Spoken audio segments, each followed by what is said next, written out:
Metode 4-in-1 adalah metode bedah satu materi dengan 4 bahasan sekaligus, yakni reading, translating, vocabulary, dan grammar. Mari kita langsung saja ke pembahasannya. Baiklah guys, sekarang mari kita mulai dari misi pertama, yaitu reading. Mari sama-sama kita membaca teks sederhana ini. My school. Hi, I'm Putra. I go to school at SMP Kartika. It is on Melati Street. It is very large. It was built in 1994. There are 10 classrooms. There is a lab. There is a library. There is a school canteen. Every Monday, we have a flag ceremony. When recess comes, some students go to the library, some students go to the school canteen. Mrs. Sari is my homeroom teacher. She teaches math. I love my school. It's my lovely school. Good job. Next, selanjutnya, mari kita menuju ke misi kedua, yaitu translating. Mari kita belajar menerjemahkan teks sederhana ini. Oke guys, untuk misi kedua, mari sama-sama kita belajar menerjemahkan teks ini. Mari kita mulai. My school, sekolahku. Hi, I'm Putra. Hai, aku Putra.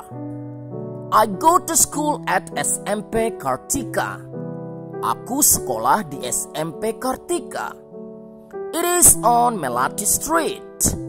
Letaknya di Jalan Melati. It is very large. Sekolah itu sangatlah besar dan luas. It was built in 1994. Sekolah itu dibangun pada tahun 1994. There are 10 classrooms. Ada 10 ruangan kelas. There is a lab. Ada sebuah lab. There is a library. Ada sebuah perpustakaan. There is a school canteen. Ada sebuah kantin sekolah. Every Monday, we have flag ceremony. Setiap hari Senin, kami mengadakan upacara bendera. When recess comes, ketika jam istirahat datang, some students go to the library. Beberapa siswa pergi ke perpustakaan. Some students go to the school canteen. Beberapa siswa pergi ke kantin sekolah. Mrs. Sari is my homeroom teacher. Ibu Sari adalah guru wali kelasku. She teaches math. Dia mengajar matematika. I love my school. Aku sayang sekolahku. It's my lovely school. Itu adalah sekolah kesayanganku. Good job. Next, mari kita menuju ke misi ketiga, yaitu vocabulary. Kita belajar mendeteksi beberapa kosakata di teks ini untuk menambah perbendaharaan vocabulary kita. Mari kita langsung saja menuju ke misi ketiga. Oke guys, untuk misi ketiga ini, mari sama-sama kita mendeteksi beberapa kosakata yang terdapat di teks ini. Please repeat after me. Silakan ulangi apa yang saya ucapkan. Mari kita mulai. School, school, sekolah. Street, street, jalan. large. Large, besar dan luas. Was built. Was built, dibangun atau dibuat. Classroom. Classroom, ruangan kelas. Lab. Lab, laboratorium. Library. Library, perpustakaan. School canteen. School canteen, kantin sekolah. Monday. Monday, hari Senin. Flag ceremony. Flag ceremony, upacara bendera. Recess. Recess, jam istirahat. Student. Student, siswa atau pelajar. Homeroom teacher. Homeroom teacher, guru wali kelas. Teach. Teach, mengajar. Math. Math, matematika. Love. Love, menyayangi. Lovely school. Lovely school, sekolah kesayangan. Good job. Oke guys, sekarang kita menuju ke misi terakhir, misi keempat, yaitu kita belajar beberapa grammar yang terdeteksi dari teks sederhana ini. Kita langsung saja. Oke guys, beberapa grammar yang bisa kita bedah dari teks sederhana ini adalah yang pertama tentang preposisi in, on, dan at untuk penulisan alamat. Di situ terdeteksi di kalimat it is on Melati Street. Kenapa kita menggunakan on? Kenapa kita tidak menggunakan in atau at? Masih ingat pelajaran preposisi ini di video sebelumnya guys? Yap, betul sekali.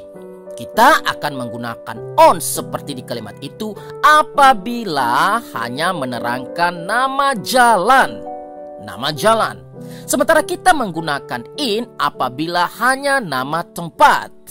Baik negara, kota, kecamatan, bahkan sampai desa. Misalnya, in Indonesia, in Jakarta, in Kupang, in Kecamatan Kelapa Lima, in Desa Sukamaju. Jadi in hanya untuk tempat.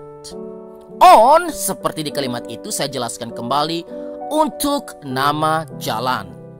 Kemudian at jauh lebih lengkap guys, yaitu nama tempat, nama jalan, nomor, blok, bahkan termasuk RT, RW, jauh lebih lengkap. Mari kita gunakan contoh in, on, dan at untuk kalimat tersebut. In Kupang. On Melati Street. At Melati Street, number 10, Block 7, RT 01, RW 03, Kupang. Jadi dia jauh lebih lengkap. Now you guys get a point, right? Cool. Next berikutnya, grammar yang bisa kita bedah dari teks ini adalah, lihat di kalimat it was built in 1994. Ada kata was built yang bermakna pasif, dibangun. Pola passive voice harus memenuhi dua unsur, yaitu wajib ada to be dan verb 3. To be di situ diwakili oleh to be past was, sedangkan verb 3 di situ diwakili oleh built. Kenapa kita pakai to be past was masa lampau? Karena dideteksi tahunnya adalah tahun lampau 1994. Pola passive voice to be plus verb 3. Nanti penjelasan rincinya akan kita bedah khusus di video passive voice. Good job. Next berikutnya, materi grammar yang bisa kita bedah dari teks ini adalah pola there is dan there are yang bermakna sama, yaitu ada. Bedanya adalah there is untuk benda tunggal, ada sebuah benda, sedangkan there are untuk benda jamak, ada beberapa benda. Contoh kalimat yang terdeteksi di teks ini adalah there are 10 classrooms. There are 10 classrooms. Kenapa kita pakai are? Karena bendanya itu lebih dari satu, yaitu 10 classrooms, 10 ruangan kelas. Kemudian kita perhatikan di situ ada there is a lab, there is a library, there is a school canteen. Kenapa kita pakai is? Karena bendanya cuma satu, yaitu a lab, sebuah laboratorium, a library, sebuah perpustakaan, dan a school canteen, sebuah kantin sekolah. Good job! Next, berikutnya materi yang bisa kita bedah dari teks ini adalah simple present tense. Sama seperti di video sebelumnya ya guys ya. Masih ingat? Ya, betul sekali. Rumusnya adalah dari 7 subjek kita bagi 2 kelompok, yaitu kelompok Ayu Dewi, I, you, they, we, dan kelompok sehat she, he, it. Di mana Ayu Dewi bertemu dengan verb satu murni atau verb dasar, sedangkan sehat bertemu dengan verb satu sudah ditambah ses. Perhatikan contoh di kalimat di teks itu. I go to school. I go. Kenapa kita pakai go verb satu murni? Karena subjeknya adalah I, Ayu Dewi. Berikutnya di situ juga ada we have flag ceremony.